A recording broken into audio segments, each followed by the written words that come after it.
Newsflash is brought to you by Franco Trading Enterprise. Still, fun papa fee.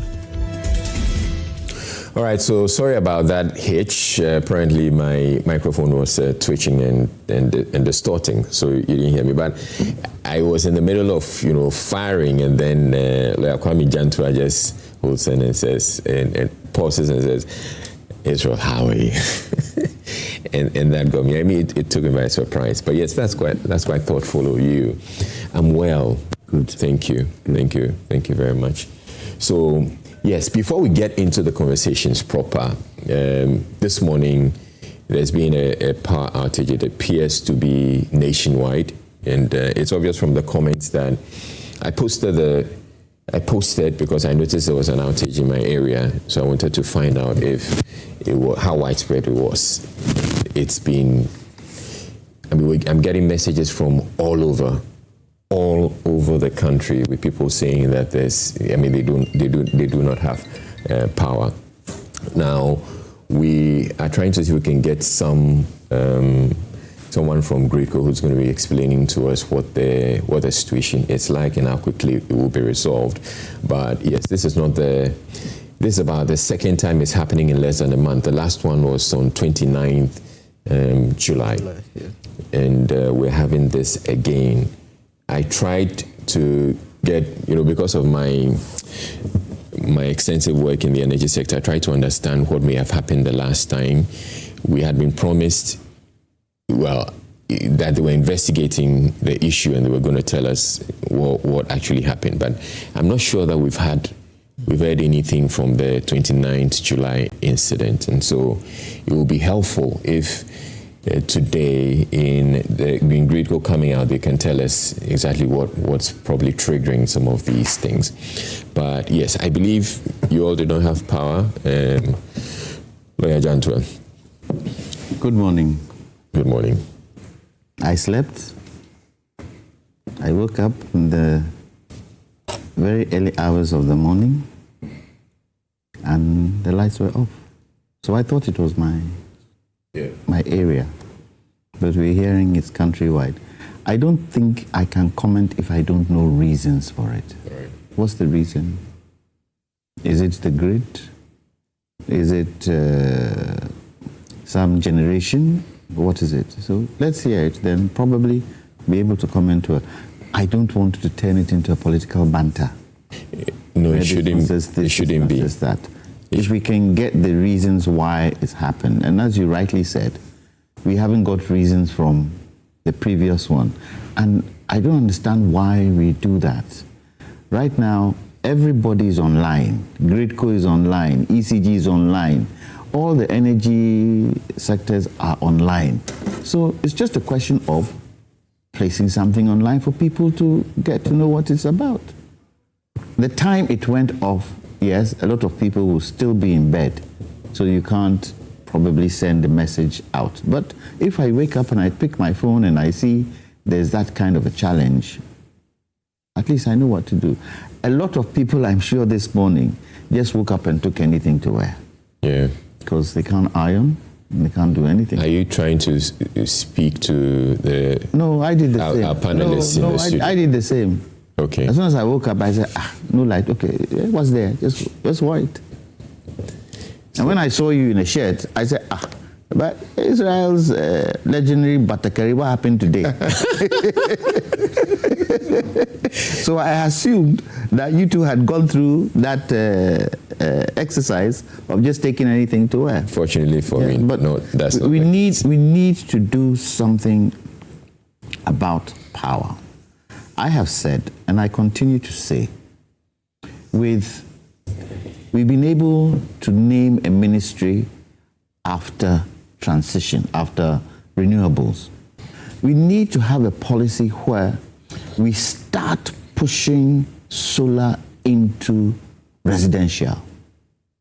We need that policy where we say any new building that is coming up today, you have to include solar in your building.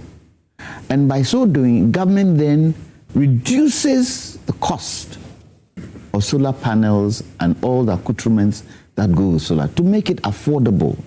I can bet you within 10 years, a lot of residential power would be run by solar. Then what do we do with conventional power? We move it into industry. Yeah.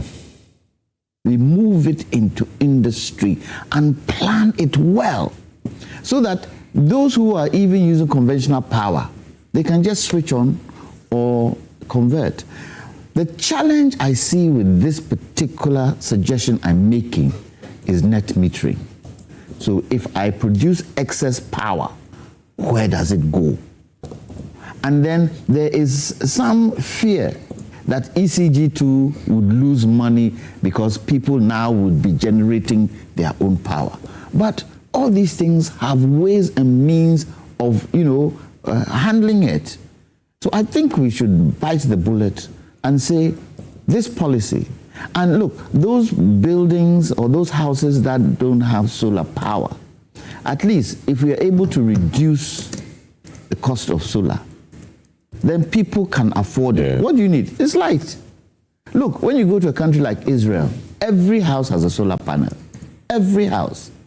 So even, let's not start from houses. Let's start from hotels. Every hotel in this country, small, big, medium size, have solar. Then it's a gradual thing. It catches on. Sure. Then we go. Just as, let me end this, just as when President Kufuor told us to stop using incandescent bulbs, and we started using CFLs. Phew, everybody changed. Yeah. And now we've moved on to... We've moved on. Even traffic lights have moved to LED, So let's bite the bullet and let's plan properly in terms of the policies we bring out on electricity. Okay, Doc, it looks like here you had to just pick whatever was available to wear. Yeah. Fortunately or unfortunately, yes. And then it turns out that you're matching. I told him we are in this together. So when I got up, I was just trying to iron my stuff, and then all of a sudden he just went off. I was like, okay, let me just see the best alternative that I can find. Yeah. Yeah, but... You didn't have power too? Yeah, I didn't have power. Israel, I totally agree with Nana. In fact, that was my point I wanted to make. The need for us to transition into more renewables, and he mentioned the power exactly so. Look, let's agree that the conventional source of power in today's time is not sustainable anymore. We need to understand that, looking at the way we use energy, looking at the way we produce energy in this country, it is time we understand that if we continue to rely on the traditional source of energy, we are not going to achieve anything we call sustainability as far as the sector is concerned. We need to transition very fast. There are a lot of misconceptions, especially among Ghanaians even, in terms of the need to divert into solar, for example. People feel that, if I have solar, there are a lot of gadgets I cannot use. People feel that if I have solar, sometimes, okay, what about if I'm not getting a lot of power or sunlight, or there are a lot of, if we get off the, rainy season, how do I get? A lot of misconceptions are going on in the minds of people. Yeah. So even those who can afford feel that, it's not a reliable source of energy that I can put my bet on.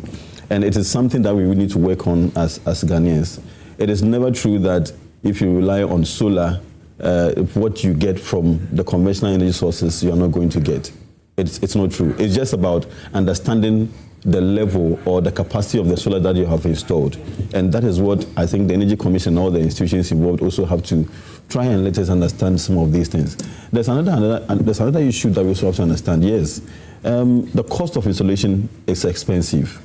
I have done quite a lot of work around the area as well, and people say that, why do I have to invest 50,000 or spend 50,000 to get, some of these installations? Well, if I'm able to mobilize 5,000 or 10,000, I'm able to connect to electricity. Okay, so that initial capital outlay to get your household or your business connected to these alternatives like the solar, it's something that we need to understand that, look, it's a better investment, because when you're also able to outlay that amount of money, 20,000, 30,000, 50,000, the long-term benefit is far better than, the conventional resources. We need to educate people for them to understand that the long-term cost-benefit analysis is positive for us, or it's favorable, and that there's a need for us to go into it. But largely, look, we also need to understand that upscaling these technologies is something that we also need the support of government, because it's expected that these sources should be cheaper. Solar should be cheaper. It's expected because it's renewable, because we feel it's something we can get from natural sources through additional technology or little technology that we have. Yeah. So if people feel that expenses or that level of expenditure is needed, then I think that government can come in to maybe support industries or companies which are involved in some of these logistics or some of this infrastructure, so that the consumer price or the value that consumers eventually get for paying for some of these services become relatively cheaper, so that in the long run, what we are all looking for in terms of transitioning into the green economy will be easy. I mean, in other words, I'm looking at the diffusion of these technologies, because look, the technologies are there.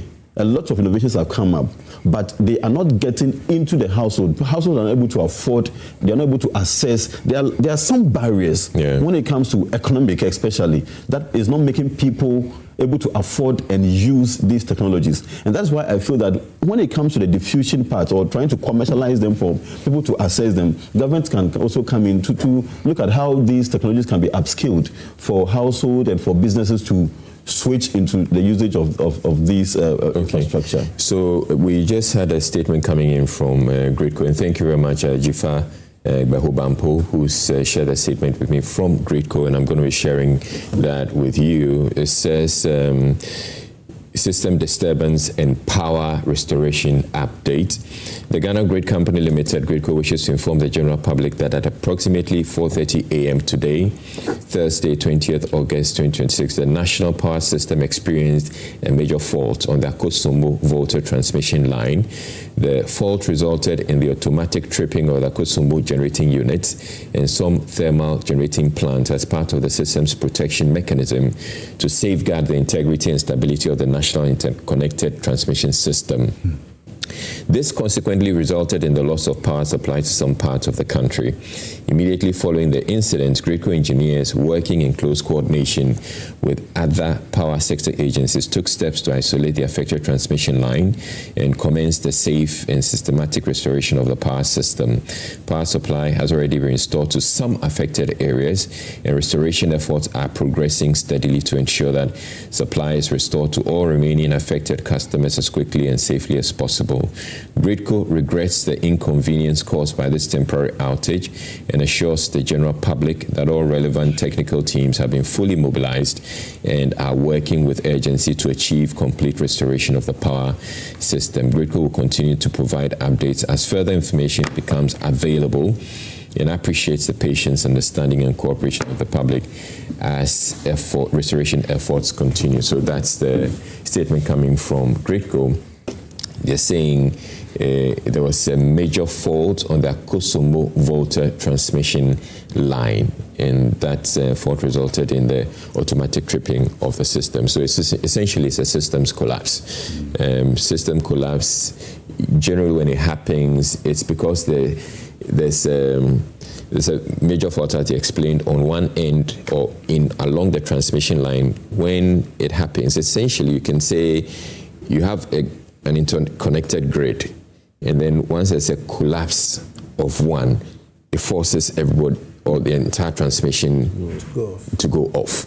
And that's the way, as he explained, to protect the system. Otherwise, if it doesn't, you don't trip the system, it would have a more cascading serious effect across the entire grid.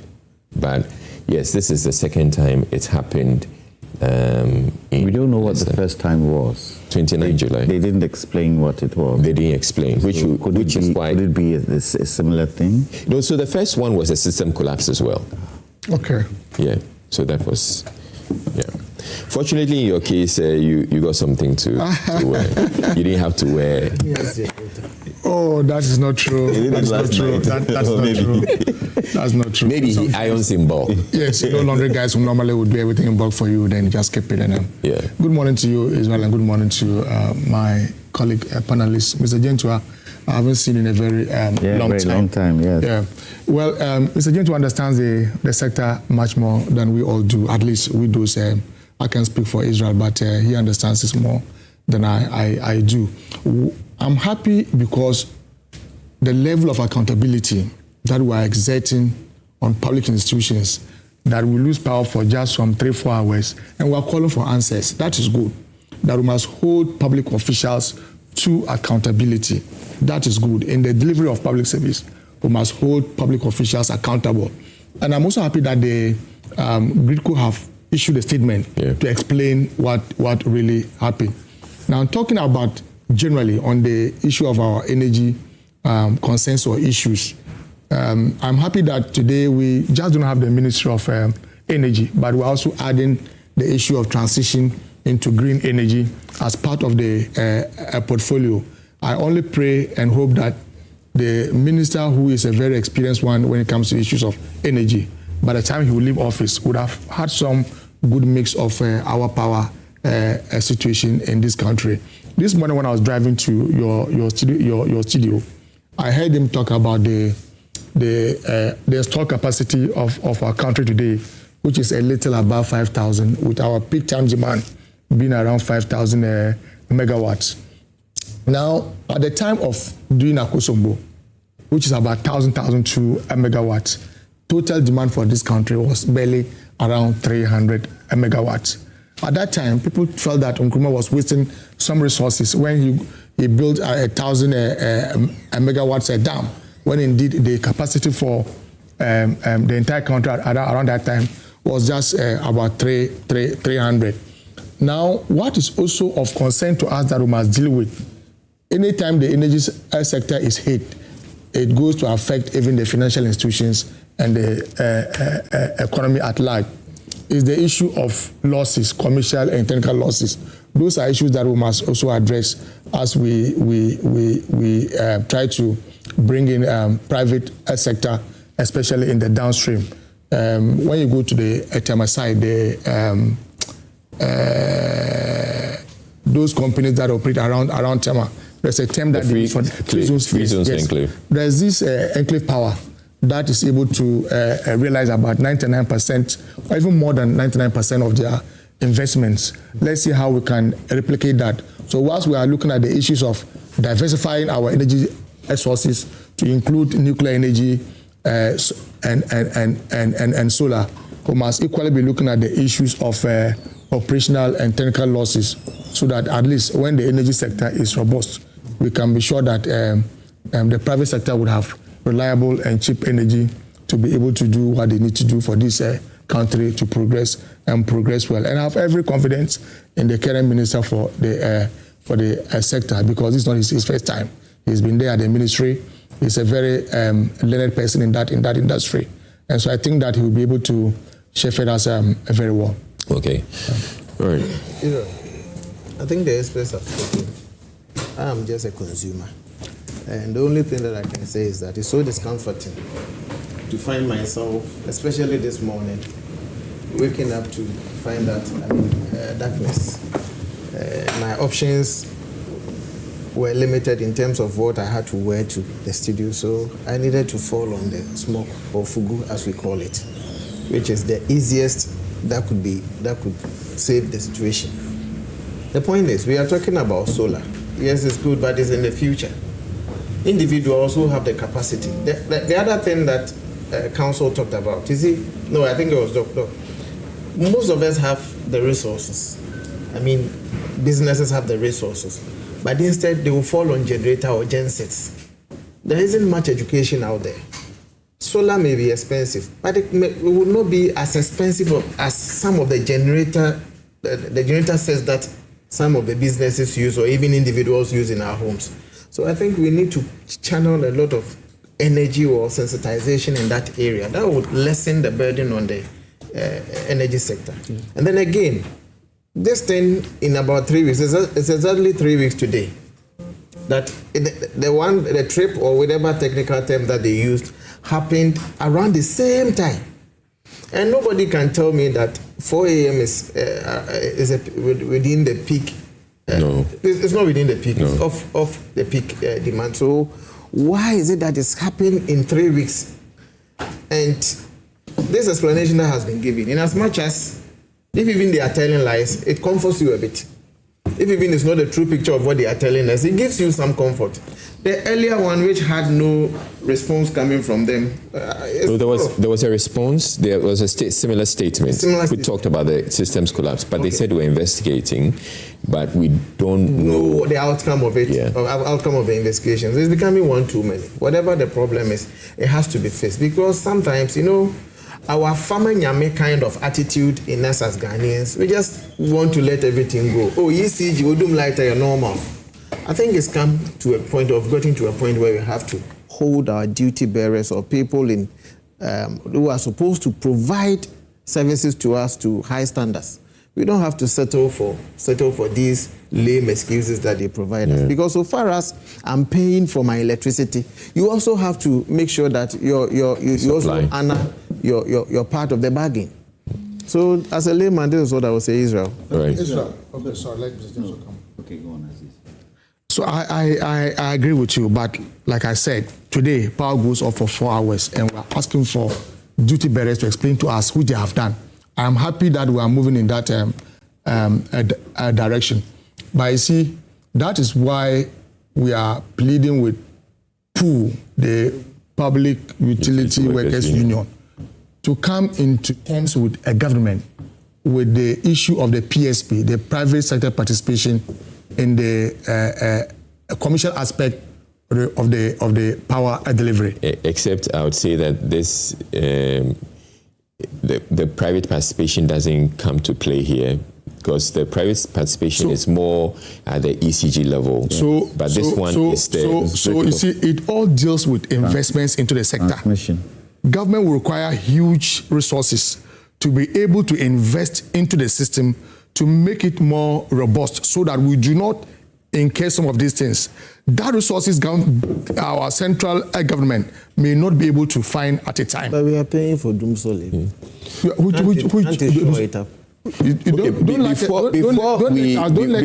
the conversation goes off track. No, what I'm saying... Before the conversation goes off track, I think, to be fair, we can leave it at that. There have been a number of suggestions talking about the solar, which I believe is a brilliant idea. That the solar, I'm sure Mr. Jantuah and my colleague here have spoken to it. Sometimes it is the initial cost. No, but that's what I want to come to. It is the initial cost. That's what I want to come to. Of having the solar system at home.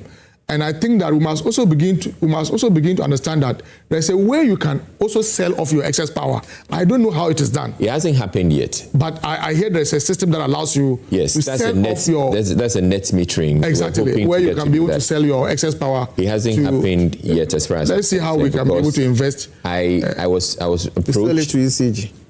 You put it back into the system. Into the grid. And that gives you... Credits. You're not going to get money, so it gives you it gives you credit, so that at any point in time, if you also are drawing power from the grid, it nets it off. So I got to learn that they wanted to pilot it. I was approached. I was asked to fill a form and all that, because I have solar as well. Okay. But it hasn't taken off yet. The issue I want to talk about solar, to just wrap it up, is...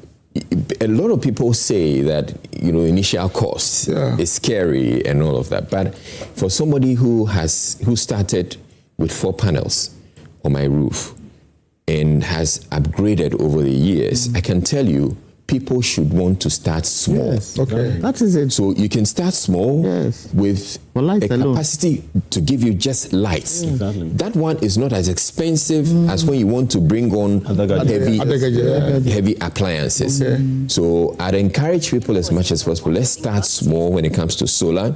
You can start with 2 panels. And people have had their fingers burnt in the past, and they've said, oh, it's expensive. But the costs, as far as solar implementation is concerned, installation is coming down over the years, because technology has improved. We're having lithium-ion batteries that can last 10 plus years. So I'd encourage people to want to have that conversation. The key is to do manufacturing in-house. That's the key. In Ghana. Because the imports can raise the prices for it. But I just wanted to make a quick comment. When my brother said, we should make sure that we hold our institutions responsible. We've already done that. Having governments lost because of dumsor. That's true. Governments have lost because of dumsor. So the people are aware. If you play with electricity, you're out, irrespective of whatever good you did. Now, let me just add this. I'm not sure, Aziz was saying he overheard the minister talk about how much Ghana requires now. This was said at an international conference. Yeah. But what he was stressing was the nuclear bit as part of the mix. At the base load. Yes. At the current moment, we have 2 countries, from what I know, because I represent AGI on the nuclear side. 2 countries we are looking to work with. The Americans, who are bringing in SNRs, small nuclear reactors. And what does that do? That is like having a generator, plugging it.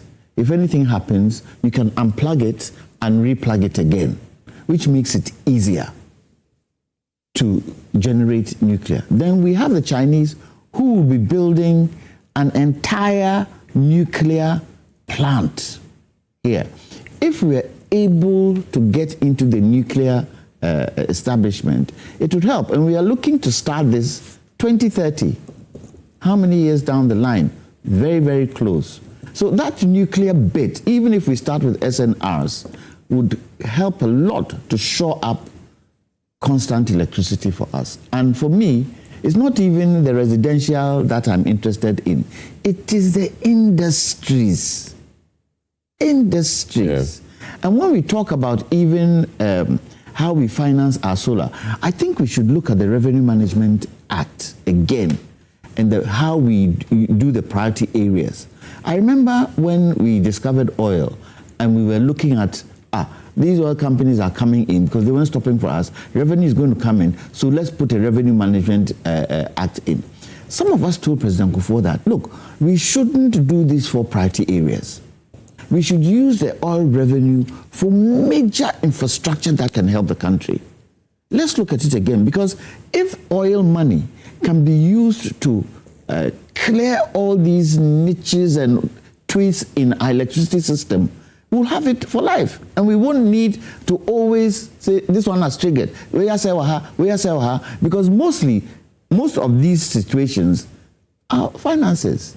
So if we can target the oil revenue better, prioritize it better, and use it for strategic projects. So hospitals, for instance, we say the next 2 years, we are building 16 hospitals in every region, top-class hospitals. The oil money, we use it to build. People can point to such establishments or organizations or infrastructure, said, our oil money did this. Today, we can't point to what our oil money has done.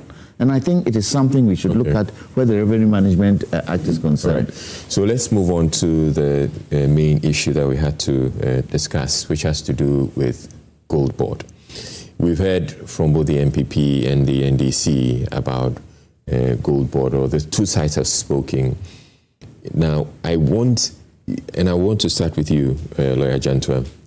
From your perspective, what do you make of all the conversations? Do you see it as losses, as the MPP describes them, or as the NDC or government would have us believe, these are costs of stabilizing the economy, ensuring that we have a stable foreign exchange rate? And does that work for you? Israel, the first question I want to ask, what is the basis of this loss? Is the basis the IMF report, or is the basis, what do you call it? Auditor General or BOG? What's the basis? What are we predicating our arguments on? If we are able to establish that, because look, remember, international institutions, they have their personal interest, though. They have their personal interest. And sometimes they say some of these things to knock our heads together. If we're saying, where BOG is concerned, they've accepted the losses, and GOLDBOD have also said yes, there were losses, then let's go on that trajectory. Look, what was the reason why they set up the GOLDBOD? They set up the GOLDBOD because we lost nearly $11.4 billion over a 5-year period. And how much did we go to IMF for? $3 billion. Yeah. Couldn't that cover it? So that was set up. From what I understand, the Bank of Ghana were doing a program. Is it DPEG? Is that what it's called? Huh? Domestic gold. Yeah, domestic gold. And they had gotten GOLDBOD to be a facilitator. So I asked the question, if they're a facilitator, who owned the gold? Was it GOLDBOD or was it Bank of Ghana? Whose program was it? Was it BOG or was it GOLDBOD? Was GOLDBOD paid for facilitating? So far as I can see, I think the debt lies on BOG. And if you look at the report that, what do you call it, wrote, the World Bank wrote, they indicated that there were particular reasons why this debt came about. They said trading shortfalls on artisanal mining, Dory gold transactions. They said offtake fees and pricing gaps, exchange rate valuation losses as the cedi appreciated, accounting costs from international gold price volatility. So can I call it transactional cost? Is GOLDBOD supposed to then share the cost since they were a facilitator? So let's look at how we can situate the situation we're talking about. But the sad thing is that, you see, when a political twist now comes in, it becomes very difficult to pinpoint exactly where the challenge is. Look, if we are to weigh both, the introduction of GOLDBOD, has it helped with the areas you just mentioned? Stabilization of the cedi, what were the other areas? Cedi, making sure that exchange rates have been stabilized, appreciation, all that. Has it happened? Inflation is down. Has it happened? Yes, it's happened. So let's see the outweighing. 1.7 billion is a lot of money, but it's transactional. Is it raw cash? I don't know. Or is it paper cash? How do we itemize that particular loss? In fact, it's a very good question and a very important question, which I wish we actually have joining us on Zoom, Charles Mensah, who's an accountant, and so he can better articulate this for us. He was supposed to speak on the second issue, but Charles, if you're available and you can answer some of the questions that Lawyer Jantuah is asking, I'd be grateful if you be available. But I'd want to let me just finish. When you look at the IMF report, what it states is that why BOG lost money. It says the DGPP was a quasi-physical operation where BOG was buying gold from local producers to build reserves. And that was what GOLDBOD was facilitating. Essentially, we should see it as the cost of the reserves. Cost of the reserves. Which would go to support the economy and stabilize the currency. Yes. It said, there's nowhere in that document, and Sami Jemfi is right, there's nowhere in that document where it points to GOLDBOD losing money. It says BOG. So let's try and take the politics out of it and see how best we can look at the loss and how we can recover that loss. Okay. Israel. Doc.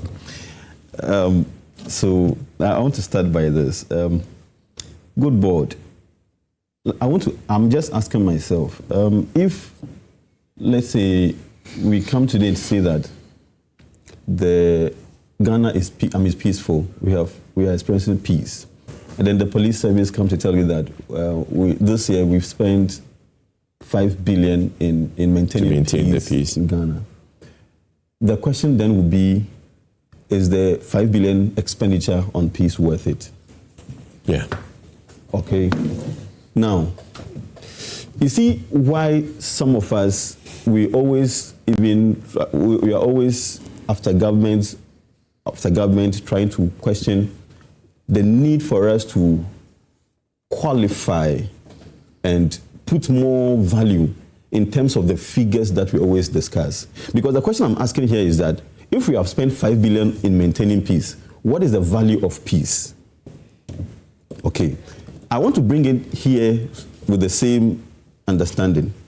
Look, we are now debating good board, whether we have incurred some losses or profits or loss or profit, because the argument being advanced by the good board to justify their role in stabilizing the economy with inflation and all the indicators that we are talking about.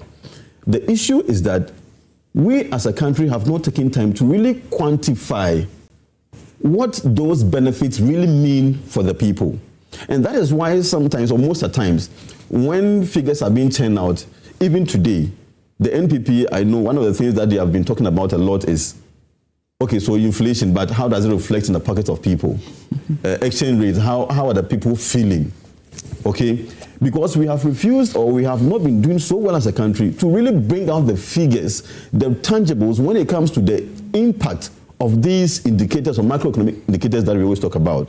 So it's always about, we are doing well, percentage, this one is up, this one is down, this figure is going up. But then the qualitative measurement, in other words, I'm trying to say that if you tell me that, oh, inflation is down by this percentage, I'll be happy for you to tell me that this is equivalent to 200,000 people moving out of poverty. This is equivalent to 500,000 being able to afford 3 square meters a day.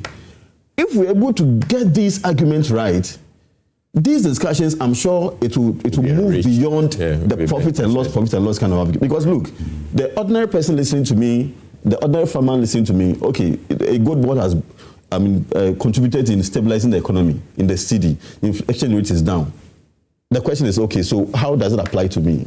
And the person is justified to ask that question. Okay, so the first place, I think we need to advance these discussions away from the figures, so that wouldn't be like some accountants trying to just play around figures and profit and loss. That's what we've been talking about all this while. And so what happens? Okay, so in that sense, you see, the moment you bring in, you quantify these implicit values into the raw, numbers we are talking about here, the 7.5 billion, for example, then you'll be able to rather make a good accounting, social accounting of what that 1.7 billion means to the people, what that 10 billion revenue or reserve means to the people. And so for me, I want to use this opportunity, this platform, to really admonish, all of us. We need to look beyond our mode of account, especially when it comes to public accounting, so that we can really make the figures or the numbers more realistic to the lives or to the people. Now, you see, either profit or loss, I am not here to make, to say they've made from profit or loss, because, I don't think this discussion is ever going to end as far as NPP is, for loss and then NDC for profit. Okay. But for me, if we're able to add these discussions up, probably those of us who are confused whether it's a loss or a profit will be able to appreciate the reality. Now, let me move into the loss as well, because I've talked about the profit. All right. Now, GOLDBOD is talking a lot about, we've been able to, made 10 billion, right? These are the figures we are looking at. Now, there's also an environmental cost. There's also another implicit cost, which comes with this. And I'm happy, I was part of the mining dialogue that happened just a few days ago I was there throughout the program, and I've been listening to other commentaries. Now, it is true that the GOLDBOD agrees to a large extent that because the traceability model has not really come into fruition, is established, definitely, or there's a likelihood that we're using galamsey illegal. Exactly, illegal mining proceeds are all flowing through the chain. I don't have any problem with we able to trace or we able to mobilize the gold from the illegal miners, though they are illegal now, because if you don't trace it, if you don't get it from them also, like we've all agreed, it will go through the black market and it will not go well for us. It is better we get the gold from the illegal miners than for it to go to illicit actors and then it will go out without we accounting for it. No problem with that. However, Israel, the environmental cost of producing an ounce of gold is equally something that if, for example, we are to quantify them very well, you realize that the profit and the loss argument will go beyond the figures we are mentioning. Yeah. And for the sake of time, let me just give a few statistics so that we can appreciate. Look, it is established that if we're able to, 1 gram of gold is giving you about 14 to 29 tons of waste, okay? And carbon dioxide emissions, toxic releases. Just for the sake of time, I would have given you all the figures, but the point I want to establish here is that every ounce of gold comes with a certain environmental cost. Yeah. Now, how have we as a country been able to put values on these environmental costs that we have always been talking about? This statistic does not even include pollution in terms of water, the mercury, and all the things that we're talking about. So when you give all the breakdowns, realize that there's a need for us equally to put a good value on the cost of the gold that we are getting, especially from the small scale and the illegal miners. Yeah. Israel, do you know how much costs a formalized large scale mining firm spend on environmental management? I know they spend quite a bit. A lot of money. Now, what it means is that if those expenses were not incurred, those environmental management expenses were not incurred, the large-scale mining firm is likely to get more profits than what they are getting now. True. All right? And that tells you that accounting for the environmental cost here in this discussion is important. So what it means is that if they are making a profit of whether 10 or 5 or whatever, those environmental costs or those other implicit costs, when they are well factored, well accounted into our gold trading model currently that has been operated by the GOLDBOD, these discussions of profit, loss thing, I am sure will change. And that is what we have to also look at, because people are dying, because the environmental cost here is also very huge that we need to appreciate. And so for me, at this stage, currently what we are discussing with this profit and loss thing, from the point of sustainability, I think we have not gotten there. All right. So we're coming to Aziz, and I like the contributions you've made so far. But Israel, do you know that even with the waste, there's still gold in there? Of course. Oh yes. There's something called tailings. Yeah. There's that. Which you can now derive more gold from. Okay. That you can recycle. Yes. So Aziz, we're coming to you now, but I can see that you came in with a very big iPad. And bigger than yours. It's brand with new. More data than yours. Israel. He's trying to. I know you're trying to shade it, but mine is also art. Israel. The back of it has art. So, where from this one? Yes. Where from this one? Myself, I don't understand where you're from. Something different. Maybe Nana understands. Maybe Nana understands. Let's move on to you. So the arguments have been made. I mean, the NDC will say, or the government will say, that we're having value, as in the work of GOLDBOD is bringing value to the country, is helping to stabilize the currency, is helping to stabilize the economy and building our reserves. But then the other question is, at what cost? We talk about the environmental cost, and that Doc mentioned, but beyond the environmental cost too, is the losses that are sitting, whether with Bank of Ghana or wherever. How is that going to impact our economy long term? Because then we're also learning that the Bank of Ghana, as a result of the losses that they're having to take in, it becomes a challenge. So the cost or the losses impact some way, somehow. How do you explain that as well? Israel, that's a very interesting issue. You should understand that we are operating within a political environment. Yes, we are talking about the commercial aspect of GOLDBOD, the numbers, the profitability, the mandate, but it is also true that we are operating within a political environment.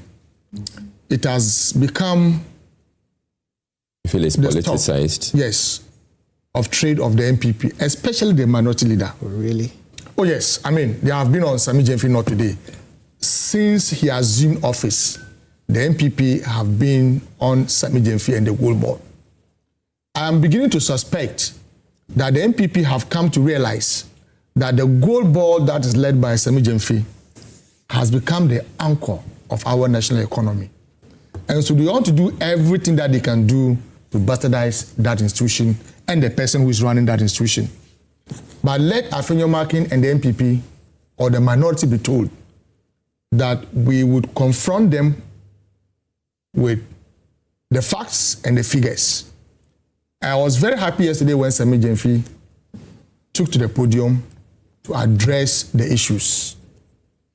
Now, the issue in contention today is whether there was some loss or not. And if there was, should it sit in the books of Bank of Ghana or the GOLDBOD? In fact, I am surprised that the minority that's led by UniMAC is not interested in the audited accounts of the GOLDBOD. That has stated clearly that they posted a surplus of 5.44 billion Ghana cedis, but they are only interested in referencing the IMF report to the extent that UniMAC was threatening Sammy Gyamfi of prosecutions with scary bail conditions. I am not aware, since Ghana gained independence, that they have prosecuted anybody in this country based on IMF report or the World Bank report. What I do know, that Ghana is a sovereign state and that we have established the internal audit of this country. We have the Auditor General of this country, and that Parliament, through the PAC, would only deal with issues that emanate from the Auditor General. So I'm surprised that he's not interested in our own national institution, but interested in what the IMF says. In any case, when you read the IMF report, it doesn't say exactly what UniMAC is saying. In fact, when you read the report, they use the words loss and expenses interchangeably. Now, I can read some portions of the IMF report. Yeah. They are released to you. Then you will know that even IMF indicates that these numbers should sit in the books of the Bank of Ghana, because there's a principal and agent relationship in this respect, that GOLDBOD only aggregates the gold for and on behalf of Bank of Ghana. And so every expenditure should be in the books of the Bank of Ghana. I agree. Okay, so if you agree that this should sit in the books of Bank of Ghana, you cannot realize revenue without costs, without expenditure. It is not possible. Okay. There's no business in this world that we can go and realize revenue without cost, unless you are going to engage in some armed robbery of a sort. Even armed robbery, you have to buy weapons. Exactly. And there's time. And there's time. And there is There's sweat equity in there. Now, I am saying on this platform, and I dare anybody out there who understands basics finance to challenge me, that this is not loss. Really? It's not loss. Really? It's not. Okay. It is cost, expenditure. What constitutes the 1.7 billion US dollars? What constitutes that one? Assaying fees and service charges. It is Bank of Ghana that pays that money to the GOLDBOD. If you aggregate service charges, assaying fees, okay, these two cannot amount to losses. They are expenses. Discounting sales. Oh, Masa, I say you've asked someone to go and do some work for you. Go and aggregate the gold for me, and also test it for me for quality assurance. The person says that in this case, the GOLDBOD, I'm going to charge you 0.258 for assaying and 0.5 for aggregation. Right? You accept. You paid that money to that institution, and they do exactly what you want them to do. How does that constitute loss? Okay. I'll explain. Do you want him to answer? No, when he gets his time, he will explain. Now, the third leg, where this 1.7 billion comes from, is foreign exchange losses. Okay. Foreign exchange losses, that's the third angle. Because in buying the gold, they would use the open market rates because you want to prevent smuggling. And so you can't go and tell that man who has gone to mine his gold that I'm coming to buy your gold, but I'm using Bank of Ghana rates. No. So the gold board buys the gold at the rate of the open market. But Bank of Ghana will do the accounting. They cannot use the open market rate to do the accounting. So the third one is an accounting loss. Okay. It's not a financial loss. It's not a loss as we understand. That's why we are arguing that the 1.7 billion is an expenditure. It is a cost line that gives birth to a revenue of $10.9 billion US dollars. Because for 2025, total revenue from gold that the gold board aggregated was 10.9 billion Ghana cedis. For me, any business in this country or anywhere in this world that you can invest in 1.7 billion that's US dollars. Gross. So the 10.9 is gross. It's not net. I'm saying It's just So revenue. it's gross revenue. Yes, gross revenue. gross revenue. Yes. Now, it's The gross cost, revenue. the cost of But buying Yes. the gold to Exactly. featured. For me, any business that you do that can be able to bring in a revenue, whether gross or net, of 10.9 with the expenditure of 1.7 billion, for me, it's good business. Now, Business now collapse. I hear. So I just want to clarify no, something. I get- If you're having gross, if you're having revenue of the you 10 will deal with billion, the expenses. I If agree with you. because you have That's to what I'm look, saying. you have It to could look be- it at could be gross, it could be net. the 1.7 that the you're talking margins. about. Yeah, you have to look at the margins and all of that. Business will It- collapse. And you see, we'll it bring in. could- it could be. Fortunately, we have Charles Mensah, Israel, who's an I've just told accountant. you, Okay. and let anybody tell me that assaying fees, service charges can amount to, can be interpreted as losses. That cannot be. And I've also told you of the accounting differences, the foreign exchange losses. Now, if you want to look at the mandate of the gold board, the gold board is supposed to support the Bank of Ghana in our reserves. As a result of the intervention of the gold board, today, for the first time in the history of this Ghana, the price of a dollar has moved backwards from 17 Ghana cedis to about 11 Ghana cedis. I'm telling this like. Well, you can be a gentleman. If I were you, I would have used a better word. I don't lie. But he's Tell me. Okay, I'll correct you. Go. That Go before on, you I'll left correct you. power, dollar was about 16 to 17 Ghana cedis. That's a lie. How is it a lie? Okay, go on. We've all lived in this Go on, country. go on, please. Today, Please, the go on. dollar goes for between 10 to 12 Ghana cedis. That's why I use the 11 Ghana cedis. Now, as a result of that, do you know what it means? Our external public debt, that stood Has shrunk. that has shrunk by about 170 billion Ghana cedis. That's what we have saved this country. If you want to draw the line, the intervention of the gold board that has helped to stabilize the currency has saved this country about 170 billion Ghana cedis in our external debt. Okay. Israel, just let me. We haven't landed. No. Our total imports for last year was 29.1 billion US dollars. If we were to use the MPP exchange rate, our import bill would have been 494.7 billion. Okay. As a result of the intervention of the gold board, our total import bill stood at 320 billion US dollars, Ghana cedis. And so if we want to look at the broader context, if we want to assess the gold board, We have benefited way more than. way beyond. And look, they are taking measures. The cost that was about 14.5% in 2025, as at the first quarter of this year, has been scaled down to 11.5%. And the intention is to get it down up to 5% of total revenue.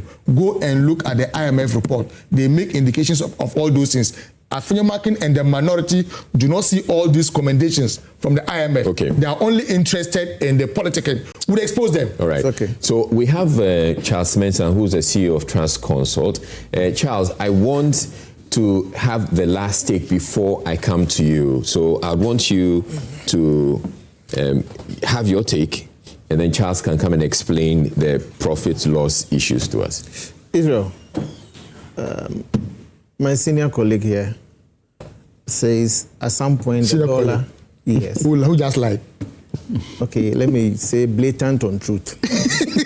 He was being economical with Yes, the truth. who peddled blatant, who was economical with the truth? Let me use that word from Mr. Jantuah. Said the dollar at some point was 17 Ghana cedis. It's never happened in this country, in the history of this country. The dollar has never got into 17 cedis. So I'm so surprised that from the president to all their communicators, The viewers are the best judges. Nobody is referencing Abuchi. Don't make Abuchi your reference point. We have an institution, that is the Bank of Ghana. So if you want to reference the Bank of Ghana. And again, we didn't even bequeath to you 17 Ghana cedis. We bequeathed to you 14.7. It's agreed. Oh, it's true. 15.50. No, please, go to the Bank of Ghana. I'm just looking at please, the statistics. I beg you. It's not 15 points. It's 14.47. I beg you. I don't want us to banter this one. In November, please. in November 2022, interbank retail rate is around $1. I am on the floor. Would you allow me? And that's where you have your share to come to it. Again, but I'm stating this point. That lie or that untruth has to be the viewers know what the story was. He's talking about debt decline. Just 10 seconds on it. Yes. Have you read Moody's report and Fitch? What do they say? What do they attribute to that debt decline? It is largely as a result of the DDEP, the debt forgiveness and the interest that renegotiated. I'm surprised. Okay, I'm surprised. Wait, I've given you numbers. Please. I have given you numbers. Will you allow me? Okay. I have given you When numbers. you were talking, I kept quiet. You let him make You're not quiet. You're not quiet. You let him make his point because Charles Mensah too is coming. You're not quiet. Please. You're not quiet. It's true that the dollar has helped to shrink our debt portfolio, but let's not attribute it entirely to the dollar. Other factors also contributed to that. So that's why I'm drawing your attention to it. But that notwithstanding, That's not true. please. Oh, you are not helping matters here. Why That's are you not doing true. this? Israel. Don't peddle falsehood. You see, you want to give. I've given you Aziz. You are not helping matters. You give credit to GOLDBOD when it comes to the stability of the dollar. Thank you. When it comes to the stability of the dollar. But when you talk about the loss, you want to come in and shield him against such comments. And Israel, the stance of NDC smacks of hypocrisy. You are so dishonest in the sense that in your own manifesto, I don't know if you guys still reference your manifesto, page 7 of your manifesto. What did you say about the gold for oil and the how do you call it? The gold for reserve program. What did you say about that? What sort of criticisms? What you said. No, please. It's in your own manifesto. You want me to tell you? I've quoted page 7. Please. You've not quoted anything. Why are you doing this? You've not quoted anything. Honorable, why are you doing this? You've not quoted anything. I'm saying I've referenced your manifesto. Oh, page 7. You don't know the difference between quoting. So you still doubt. Reference. You still doubt it. You can read for your. Please, you read it. If he's doubting his own manifesto, if you don't know what is in there, do you want me to read? I'm surprised. It's here. I'm surprised. It's here. Page 7. Read it. I have just told you. Please don't do this. Allow me. I beg you. I've just told you that there's a Would you allow me? There's a clear difference between you quoting a document. Today is one of those days that we don't have time at all. You are not helping matters. Why are you doing this? Just know the difference. Israel, the point is, let's not make it appear that the establishment of GOLDBOD or the gold for reserve program is something new that was introduced by NDC. This is a brainchild of NPP that has to be established. The first time, please. GOLDBOD is just a christening. PMMC was playing the role of GOLDBOD, so let's not make this argument. But they were struggling under why is this gentleman doing this today? Because we also have, as I mentioned, you have go ahead. I'm saying gold for reserve program is the brainchild of NPP. That is why you said you investigated when you were in position. You criticize every aspect of it. And today, you didn't say you investigate Bank of Ghana in your manifesto. You said you investigate NPP for it. Now we are saying GOLDBOD has accumulated losses. Whether it's GOLDBOD or Bank of Ghana, to me is immaterial. The point is, the process by which we accumulated the gold for our reserve has attracted 22 billion loss. And in fact, it is even more than the 22 billion, but I'll explain. Let me finish these points before I come to it. Some of us are saying that you gave a nice analogy that if the police invest 5 billion into protecting us, how do we quantify that 5 billion? Would that be seen as a loss, or what value would cost would we place on it? You see, nobody is saying that GOLDBOD should not incur cost. I mean, the Bank of Ghana and GOLDBOD should not incur cost. By their architecture, they are to incur cost. But the quantum is what we are contesting. Okay. It is the magnitude of the loss that should get us worried.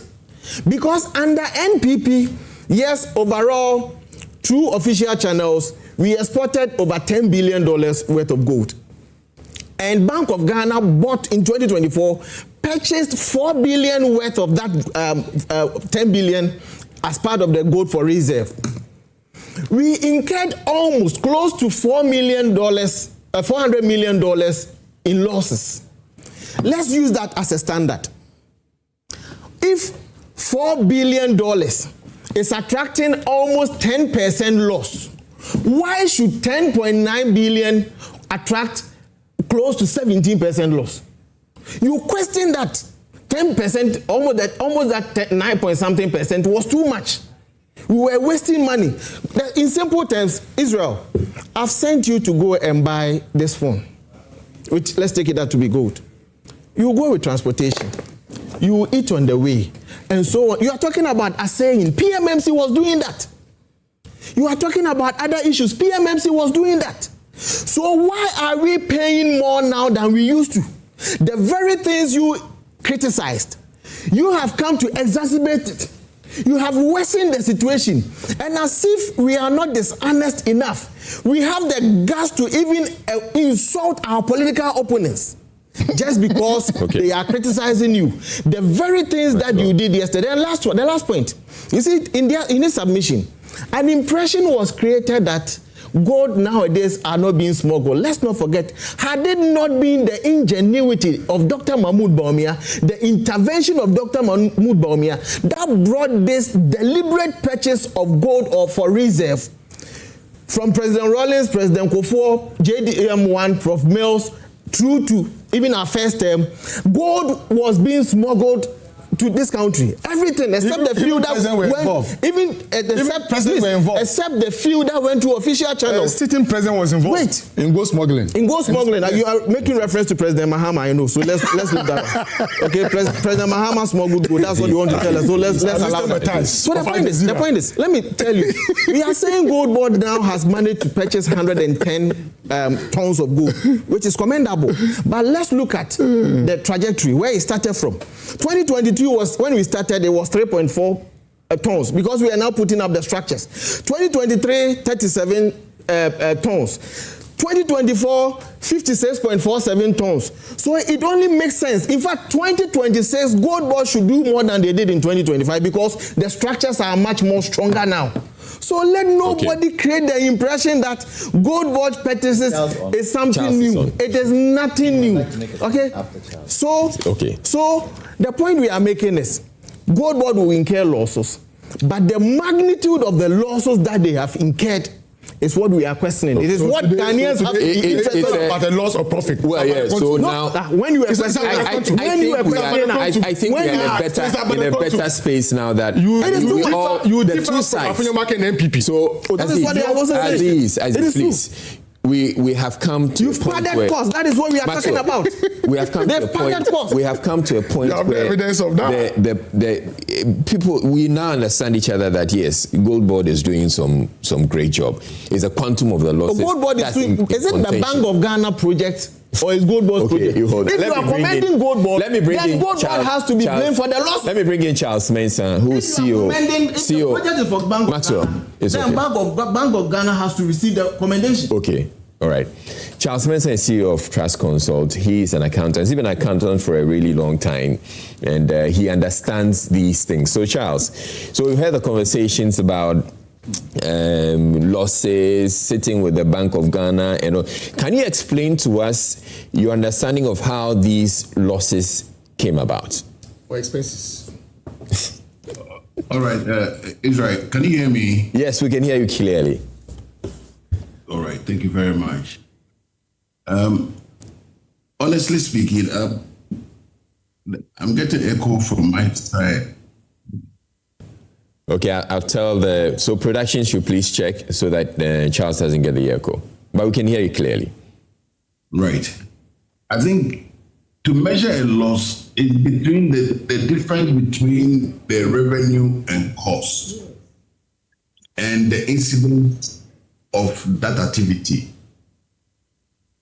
What I understand is that GOLDBOD buys gold from the mining. They don't sell gold. Bank of Ghana take the gold from GOLDBOD and then export it or keep it as reserves. At each point in time, a value has to be attributed to each process. Now, in attributing a value, it depends on the international commodity market for the gold, as well as the cost of doing that operation. Now, in preparing your financial statement, first question, who keeps the gold? If the gold is kept at the Bank of Ghana, it means that their report will show the valuation of gold as at a particular time or at a particular end of the year. Now, if they compare with how much they spend in getting that, they may not have sold the gold, but the accounting treatment states that they have to value the gold. And the differentials will not be part of the operating income, but rather operating comprehensive income. Because the changes has nothing to do with them. It is international. So when you take the balance sheet and income statement, the top is based on efficiency, which is the realization of the sales, the cost, and then you get the operating income. But the difference of the value of the stocks compared to now, as at the time of opening account, the difference will be treated in the operating comprehensive income. Tomorrow, if the price of gold goes up and we're preparing accounts, we will not go and treat it inside the operating, it will reflect also in the comprehensive or operating comprehensive income. So we have to be slightly careful here when we are discussing this thing, because the influence of the gold price, which is the selling price, it depends on the factors out there. Now, if the gold price changes positively, we are okay. If it changes negatively, we'll make a loss. It is not everything that must be discussed openly and criticized. Because if the thing is doing something good for us, so be it. So if Bank of Ghana is absorbing the losses and the valuation it shows as such, and the accounting treatment has been done as such, I think it begs the question, we'll have to look at it critically and say, are they expenses within their control? If it's not in their control, but it's rather external, in other words, the timing of this, why didn't you take advantage of the price when the time was right? These are the questions that you must ask. Okay. And then you put controls in there. So that's how we should approach this thing. Rather than this one. I'm not really comfortable with that, because it's a commodity market and it rely on noise, positive noise and negative noise. All right. Now, Charles, you've given me a very good explanation, and I believe we all here have a much better appreciation of the issues now. At least I have, and I believe our viewers also would. But there also leaves room for a lot of discretion and things you can't really control. And doesn't that leave also or create the space for people to take advantage of it? Because if there's loss here, and we come to a point where we say we are accepting of the losses because of the benefits, then there also leaves room for people to say, oh, they come to understand their losses, and their losses, but their cost, they're bringing benefits. And so there may be some underhand dealings there that we may not be able to catch. So you're talking corruption? Of course. No, I think it should address. Yes, please. Okay, so the real deal is that it is sales minus cost. So the factors to the sales, the changes in the international market, those who are watching it, and the decision point. Now you are keeping gold as a reserve. If you feel that in 2 months' time, the price of gold will come down, you have to offload. Yeah. If you think that the price will go up, you buy more. All right. So it's not a matter of public discussion. It's those who are managing the gold stock and the gold movement. And they have to know the market and the forces of the market. And that's how you go about it. Okay. And because it changes, the difference in the change should reflect in the operating comprehensive income. That's all what I'm trying to make. All right. All right. Thank you very much, Charles. Now, I know I had spoken to you about having a conversation with you about the VAT, what the GRE has had to say.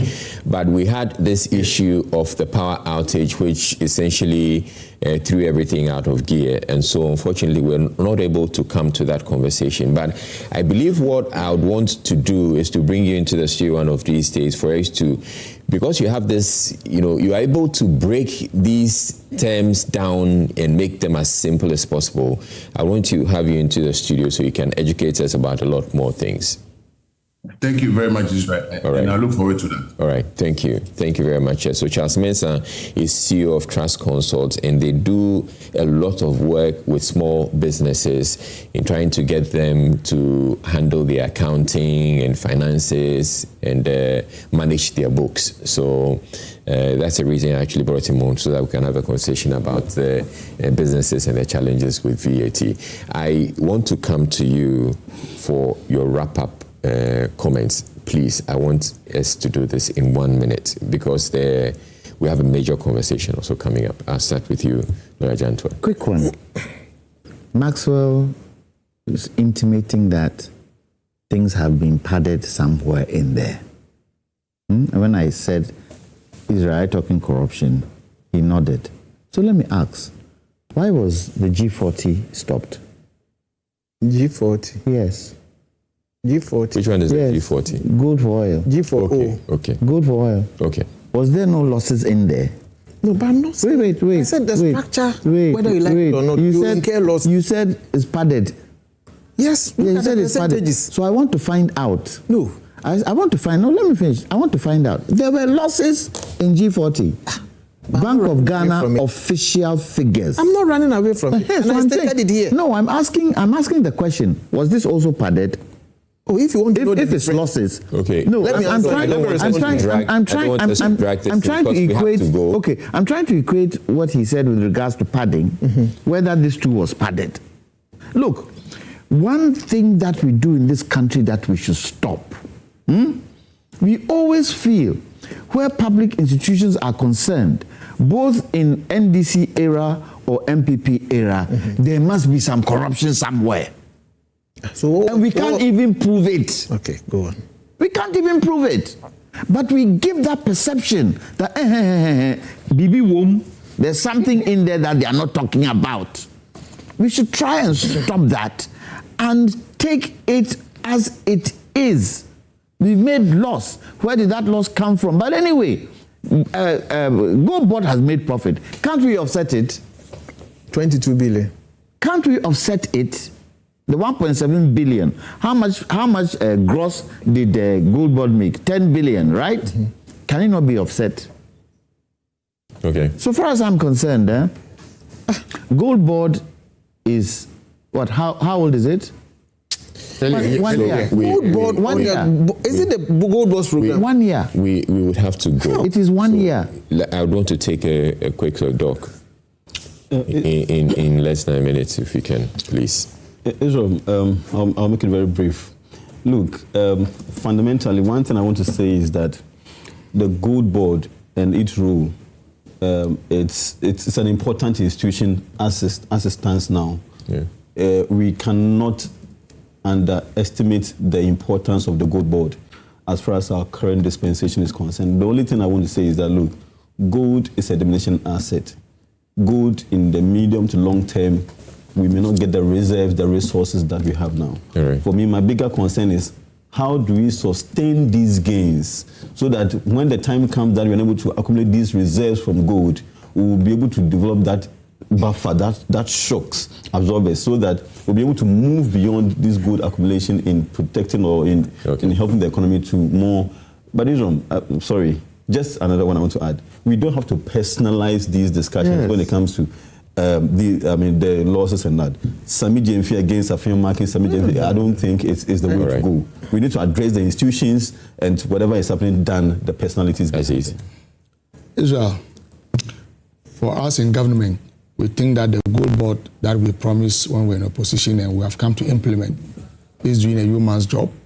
We'll protect it, we'll take on board the criticisms, we'll improve on it, and we'll make it better for the people of this country. Our colleagues on the other side can engage in the politics.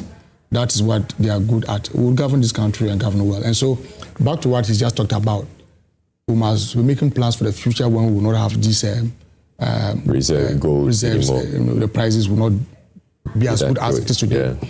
That is why we are using those resources to really build the foundation of this economy, open up infrastructure, equipping the youth with skills. When you do that, the growth of the economy becomes organic. It can withstand shocks in future.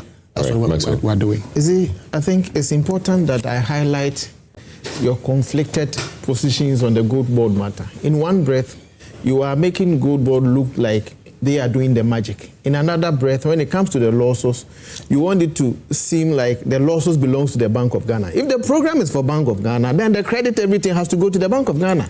Again, let nobody create the impression that GOLDBOD's processes in accumulating gold for reserves is a novelty. It is the brainchild of NPP. I need to integrate that. The last point, like the gentleman that you interviewed, I've forgotten the name. Is it? Charles Mensah. Good. He made a beautiful analogy. The gold for reserve, about 32 tons of gold that we bequeathed to them. When we were living, gold, an ounce of gold was around 2,400. As we speak, it's around, it got to a point that it was even more than $5,000. What it means is that our value in terms of our reserves, what we bequeathed to them, more than doubled.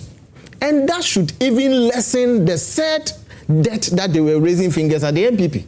So if there is credit to be given to anybody, it has to be NPP and not anything. It's as simple as that, because after all, we introduced this program. Okay, thank you very much for this. I'll be off for News Flash, but as I mentioned earlier, we are going to have a conversation about the Africa Mindset Reset Change, and we're bringing on board some influencers from across the continent. Do stay tuned in. But News Flash is brought to you by Franco Trading Enterprise.